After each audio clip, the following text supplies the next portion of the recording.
الحمد لله رب العالمين والعاقبة للمتقين والصلاة والسلام على نبيه الكريم أما بعد فأعوذ بالله من الشيطان الرجيم بسم الله الرحمن الرحيم حاميم والكتاب المبين إنا أنزلناه في ليلة مباركة إنا كنا منذرين فيها يفرق كل أمر حكيم. وقال الله تبارك وتعالى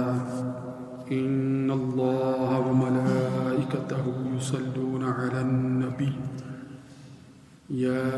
أيها الذين آمنوا صلوا عليه وسلموا تسليما. اللهم صل على سيدنا ومولانا محمد وعلى آل وأصحاب سيدنا ومولانا محمد وبارك وسلم عليه. مولاي صل وسلم دائما أبدا على حبيبك خير خلق كلهم. وقال الشيخ السعدي رحمه الله بلغ العلا بكماله كشف الدجى بجماله حسنت جميع خصاله صلوا عليه وآله. سامعین مکرم، رجب کا مہینہ گزرا ہے اور شعبان کا مہینہ جاری ہے اور رمضان المبارک کا مہینہ آنے والا ہے. 27 رجب کی نسبت سے ہم نے واقعہ معراج پر گفتگو کی اور آج شعبان کی 11 تاریخ ہے اور نصف شعبان جو رات آئے گی وہ شب برات کی رات ہے اور پھر رمضان المبارک کی مبارک راتیں شروع ہو جائیں گی اور ان میں سے جو ایک بڑی اعلیٰ رات ہے وہ لیلۃ القدر ہے. میں نے آپ سے یہ بات کی تھی کہ جو رجب کا مہینہ ہے، رجب کا مہینہ یہ ایسے ہی ہے جیسے زمین میں بیج بوئے جاتے ہیں. فصل کاشت کرنے کے لیے زمین میں بیج بوئے جاتے ہیں. رجب کا مہینہ روحانی فضیلتوں کے اعتبار سے ایسا ہی ہے کہ جس طرح کاشت کے لیے بیج بوئے جاتے ہیں، اور پھر شعبان کا مہینہ ایسا ہی ہے جیسے ان بیجوں کی افزائش کے لیے، ان کی نشو و نما کے لیے، ان کی بڑھوتری کے لیے زمین میں جہاں ہل چلایا جاتا ہے پہلے، بعد میں پھر گوڈی کی جاتی ہے، پھر اس میں پانی دیا جاتا ہے. تو شعبان کا مہینہ ایسا ہی ہے جیسے کسی فصل کو پانی دینا کہ اس کی نشو و نما ہو. اور پھر جو رمضان المبارک کا مہینہ ہے وہ ایسا ہی ہے جیسے کہ فصل اب پک کر تیار ہو چکی ہے، اب اس کو کاٹنے کا وقت ہے. اسی تسلسل میں نے آپ کے سامنے جب واقعہ معراج سے متعلق بہت سی باتوں کا ذکر کیا تھا تو میں نے آپ کے سامنے جو رسول اللہ صلی اللہ علیہ وآلہ وسلم کو معراج کی رات جن فضیلتوں سے نوازا گیا، جس بلندی اور جس مقام تک پہنچایا گیا، اس کا کوئی اور جو ہے وہ متبادل یا اس کی اور کوئی مثال پیش نہیں کی جا سکتی. اس حوالے سے جو شیخ سعدی رحمہ اللہ کے جو یہ نعتیہ اشعار ہیں بلغ العلا بکمالہ، یہ بڑے اہم اشعار ہیں. ان کے اندر انسان جتنا غور کرتا ہے، جتنا ان کو پڑھتا ہے، ایک خاص کیف اور ایک خاص لطف جو ہے وہ محسوس ہوتا ہے کہ بلغ العلا بکمالہ، یعنی آپ اپنی تمام خصوصیات، اپنی تمام صفات، اپنے تمام کمالات کے ساتھ جو ہے وہ بلندیوں پر پہنچائے گئے. بلغ ابلاغ پہنچنے کو کہتے ہیں. تو بلغ العلا یعنی آپ کو بلندیوں تک پہنچایا گیا بکمال ہی، اپنے سارے کمالات کے ساتھ. سارے کمالات کے ساتھ، سارے کمالات کے ساتھ آپ کو اپنی بلندیوں پر، یعنی اللہ تعالیٰ نے جس بلندیوں تک، جس عروج تک، جن مقامات تک، جس مقام محمود تک، سدرۃ المنتہا سے آگے پھر جو ہے وہ ثم دنا فتدلی فکان قاب قوسین او ادنی، یہ جو بلندیاں آپ کو عطا کی گئی ہیں کسی اور کو عطا نہیں، کسی اور کو عطا نہیں، یہ آپ ہی کا خاصہ ہے۔ کشفت دجا بجمالہ، کشف کا مطلب ہوتا ہے ظاہر کرنا، کشفت دجا یعنی اندھیرے جو ہے وہ منکشف فرما دیے، اندھیرے دور کر دیے۔ کس چیز سے دور کر دی اللہ رب العزت نے؟ بجمال ہی، آپ صلی اللہ علیہ وآلہ وسلم کے جمال کے ذریعے سے، آپ کی خوبصورتی کے ذریعے سے، آپ کے حسن کے ذریعے سے، آپ صلی اللہ علیہ وآلہ وسلم کے علو مرتبت کے ذریعے سے، آپ کی رسالت کے ذریعے سے، آپ کی نبوت کے ذریعے سے کفر و شرک کے اندھیرے مٹا کر جو ہے وہ دنیا کے سامنے جو ہے وہ توحید اور رسالت کی روشنیوں کو آشکارا فرما دیا، یہ آپ صلی اللہ علیہ وآلہ وسلم کی وجہ سے۔ تو اسی لیے جو ہے وہ شیخ سعدی رحمہ اللہ کیا کہتے ہیں؟ کشفت دجا بجمالہ حسنت جمیع خصالہ، حسنت، حسن اچھے کو کہتے ہیں، بھلے کو کہتے ہیں، نیک کو کہتے ہیں، تو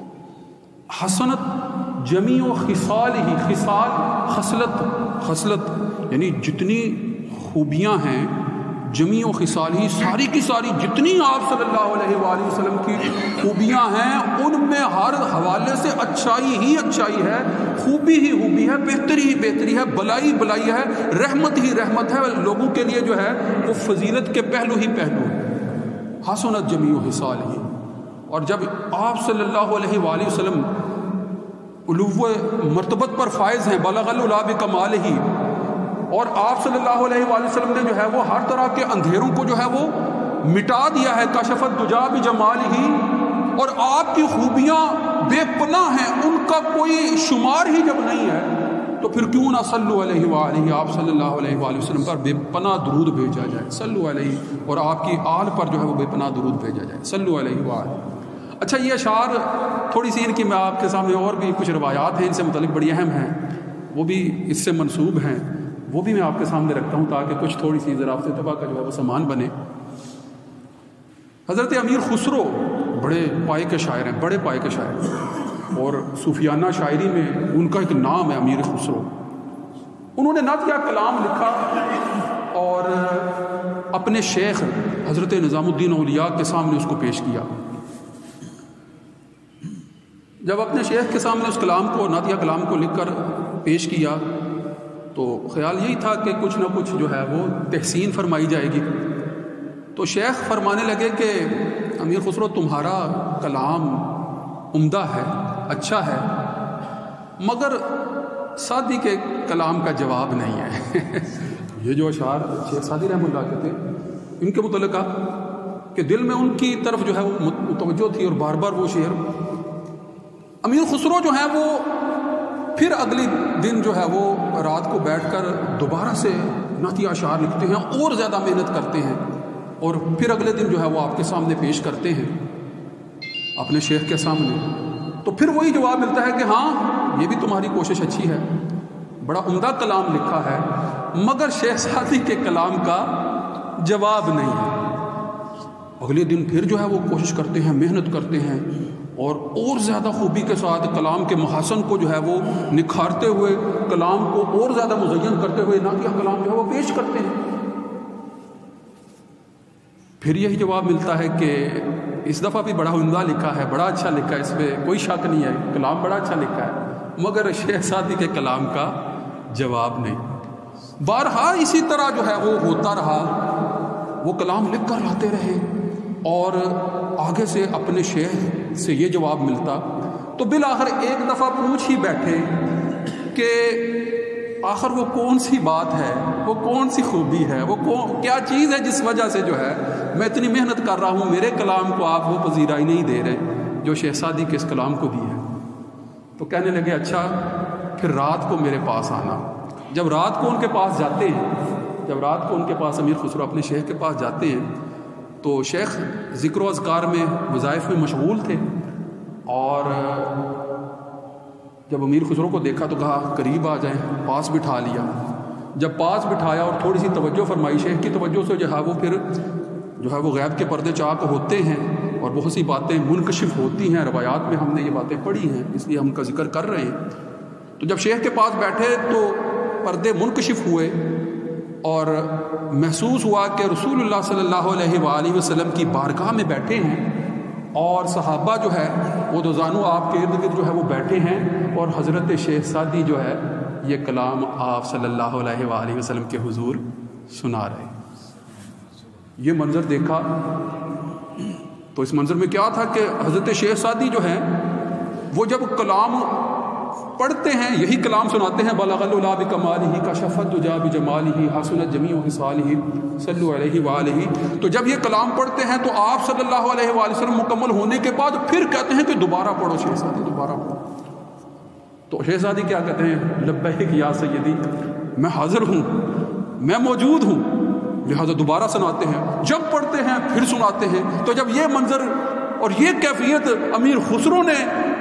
اب مشاہدہ کر لی تو اب کہنے لگے کہ ہاں واقعی شہزادی کے کلام کا جواب نہیں، کہ وہ باریابی،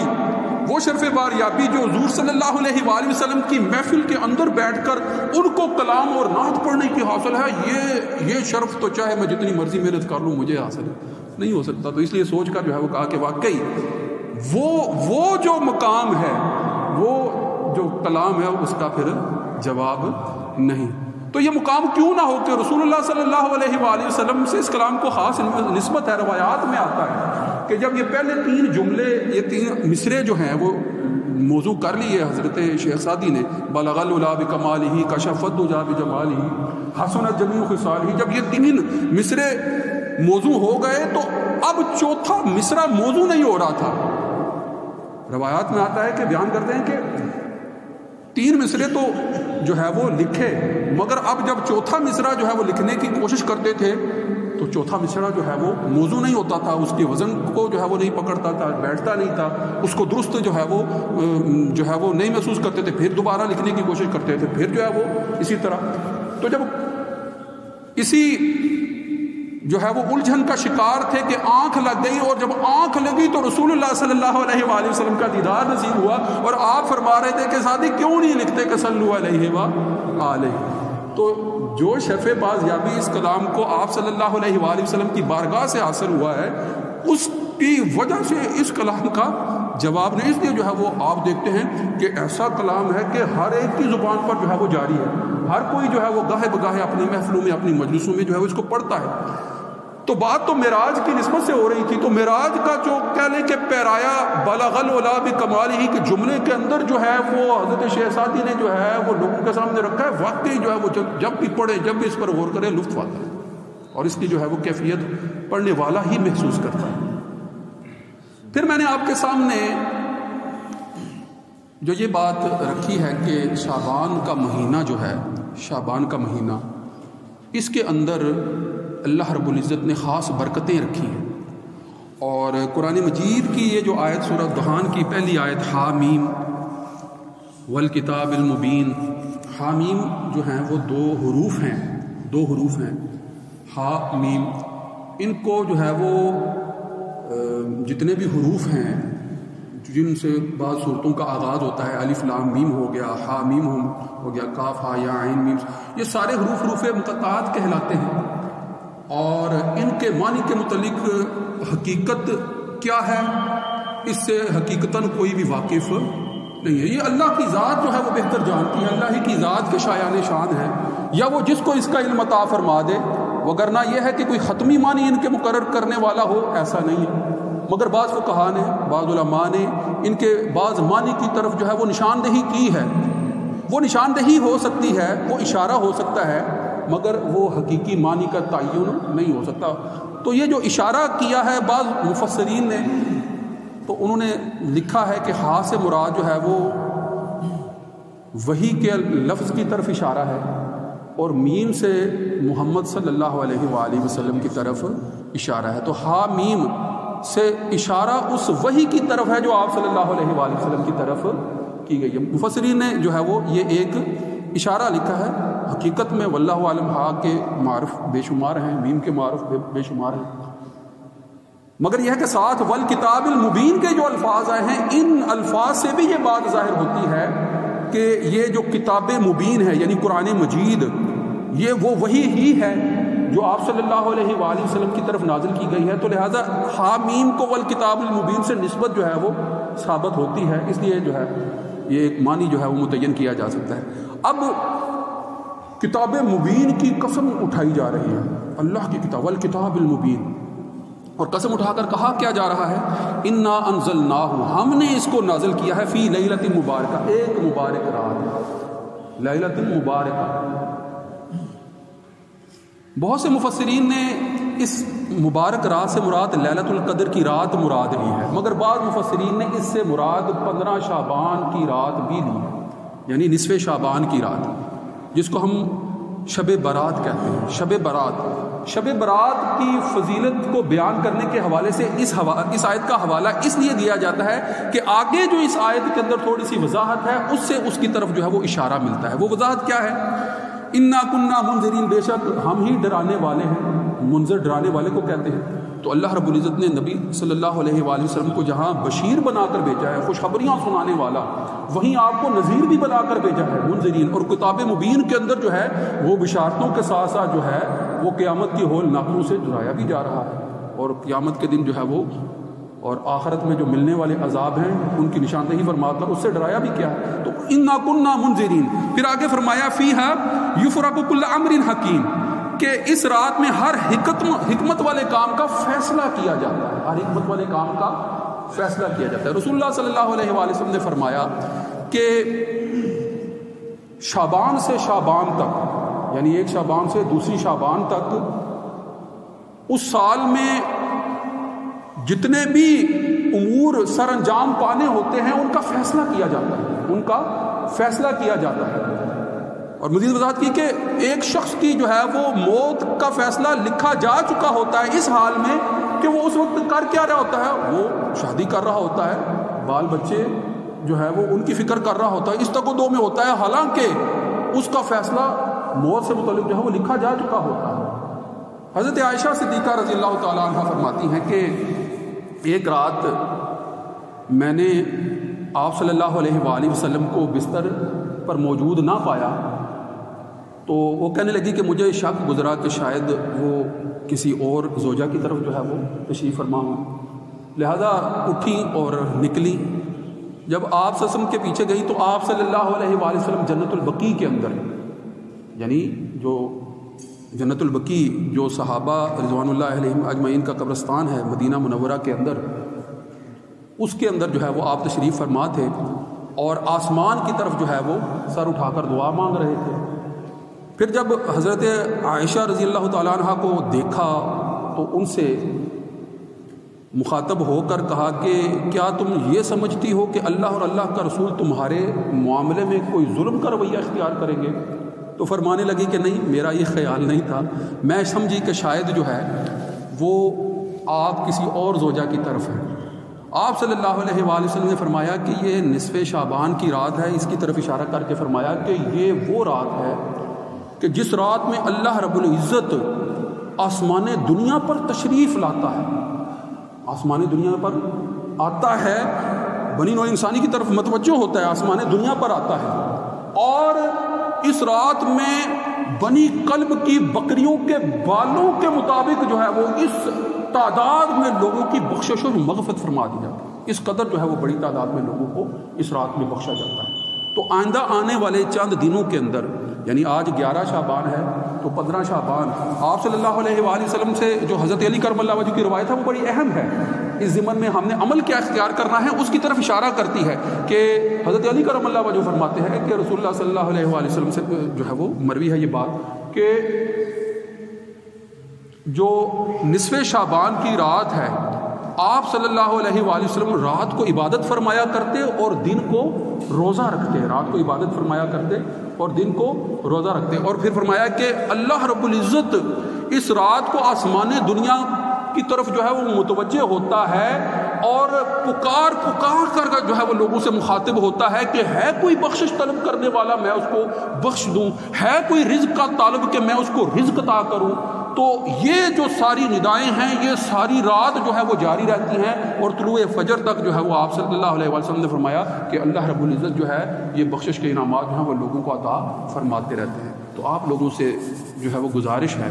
کہ اس راز میں جو ہے وہ خاص طور پر عبادات کا اہتمام کریں. ہمارے ہاں بڑی جہالتیں ہیں، بڑی بدعات ہیں، بڑی فرسودہ رسومات ہیں، یہ گولے پٹاخے، یہ اس طرح کی جتنی بھی بےہودگیاں ہیں ان سے جو ہے وہ اجتناب کریں. اپنے پیسے کو، اپنی دولت کو، اپنے مال کو ضائع ہونے سے بچائیں اور اللہ کی عبادت کے لیے جو ہے وہ اپنے آپ کو تیار کریں کہ اس وقت پوری دنیا جو ہے وہ جس سانحے سے دوچار ہے، جس جو ہے وہ المیے سے دوچار ہے، جس بڑے پیمانے پر بیماریوں کی جو ہے وہ پھیلاؤ سے جو ہے وہ دوچار ہے، تو اللہ کی رحمت، اللہ کے فضل اور اس کی تائید و نصرت کے بغیر اس سے نکلا اور اس سے جان چھڑائی نہیں جا سکتی. تو لہٰذا رمضان سے پہلے شعبان میں آپ صلی اللہ علیہ وسلم کا معمول تھا کہ جتنے روزے آپ شعبان میں رمضان کے علاوہ جس مہینے میں سب سے زیادہ روزے رکھا کرتے تھے وہ یہ شعبان ہی کا مہینہ تھا، اور اسی مہینے میں روزے رکھتے رکھتے جو ہے وہ رمضان میں داخل ہو جاتے تھے. اور اس حوالے سے روایت میں موجود ہے کہ آپ صلی اللہ علیہ وسلم نے فرمایا کہ